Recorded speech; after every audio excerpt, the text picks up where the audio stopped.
आदाब नाज़रीन, पेश हैं इस वक्त की खास खबरें।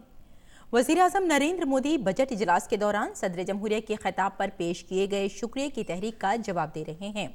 इसके बाद लोकसभा से शुक्रिया की तहरीक को मंजूर कराया जाएगा। बाद में राज्यसभा से भी इसको मंजूर कराना होगा। मरकजी हुकूमत सदर जमहूरिया के खिताब को बगैर किसी तरमीम के लोकसभा और राज्यसभा से मंजूर कराने की कोशिश करेगी। और रिजर्व बैंक ने आज रवां माली साल की मॉनेटरी पॉलिसी का आखिरी जायजा पेश किया, जिसमें सूद की शरह को जूं का तूं रखा गया है।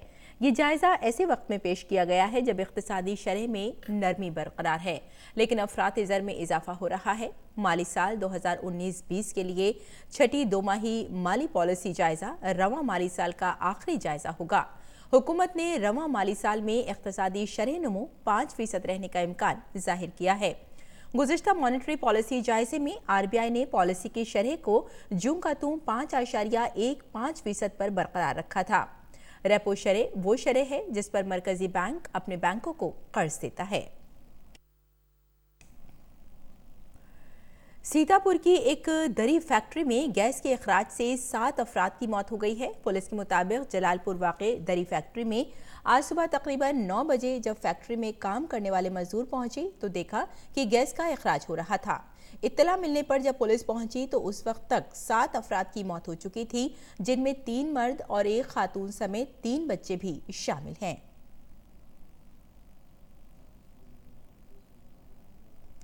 और निर्भया इज्तिमाई इस्मत दरी और कत्ल मामले में मौत की सजा पाने वाले 4 कसूरवारों को फांसी देने से मुताल्लिक मरकज की अर्जी पर सुप्रीम कोर्ट कल समाअत करेगा। इससे कबल उन कसूरवारों की फांसी की सजा पर रोक के खिलाफ मरकज की अर्जी को दिल्ली हाई कोर्ट ने मुस्तरद कर दिया था। मरकज की जानिब से पेश हुए additional solicitor general KM Natarajan ने justice NV Raman, justice Sanjiv Khanna और जस्टिस कृष्ण मुरारी की बेंच के सामने अर्जी पर फौरी समाअत की अपील की। नटराजन ने अदालत को बताया कि जेल इंतजामिया मामले के कसूरवारों को फांसी देने से कासिर है, जबकि उनकी नजरसानी की अर्जियां मुस्तरद भी कर दी गई हैं और इस्लाही दरख्वास्तें और उनमें से 3 की रहम की दरख्वास्त भी मुस्तरद हो चुकी हैं।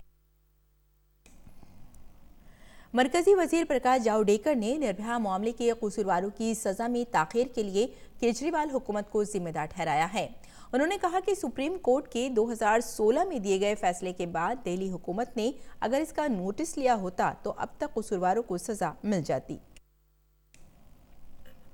दिल्ली असेंबली इंतखाबात के लिए इंतखाबी तशहीर अपने शबाब पर है। इंतखाबी मुहिम आज शाम खत्म हो जाएगी। सभी पार्टियों ने वोटरों को लुभाने के लिए पूरी ताकत झोंक दी है। दिल्ली की सभी 70 असेंबली सीटों के लिए शनिचर को पोलिंग होगी और 11 फरवरी को वोटों की गिनती होगी। दिल्ली असेंबली की मुद्दत 22 फरवरी को खत्म हो रही है। मरकजी वजीर दाखिला अमित शाह आज नंद नगरी से दिलशाद गार्डन तक और शेडली पब्लिक स्कूल से हरिनगर और मादीपुर मेट्रो स्टेशन से मगरबी पुरी पॉकेट 3 तक 3 रोड शो करेंगे। बीजेपी सदर JP नड्डा भी 2 रोड शो करेंगे, जिसमें पहला रोड शो मुंडका में, दूसरा रोड शो सुल्तानपुर माजरा असेंबली में मंगोलपुरी तक होगा। फौजी सरबराह जनरल मनोज मुकुंद नरवणे ने कहा है कि गुज़िश्ता दिनों पाकिस्तान की जानिब से जंगबंदी की खिलाफ वर्जी के मामले में इजाफा हुआ है। उन्होंने कहा कि ऐसे लॉन्च पैड का इस्तेमाल दहशतगर्दों को भारत भेजने के लिए हो रहा है। बहरहाल पाकिस्तान के खतरनाक मंसूबों का फौज मुंह तोड़ जवाब दे रही है। वज़ीर-ए-आज़म नरेंद्र मोदी कल आसाम में कोकराझार का दौरा करेंगे। वो तारीखी बोडो अमन और तरक्याती समझौते पर एक अवामी रैली से खिताब करेंगे। ये समझौता गुज़िश्ता माह की 27 तारीख को मरकज, आसाम सरकार और मुख्तलिफ बोडो ग्रुपों के दरमियान हुआ था।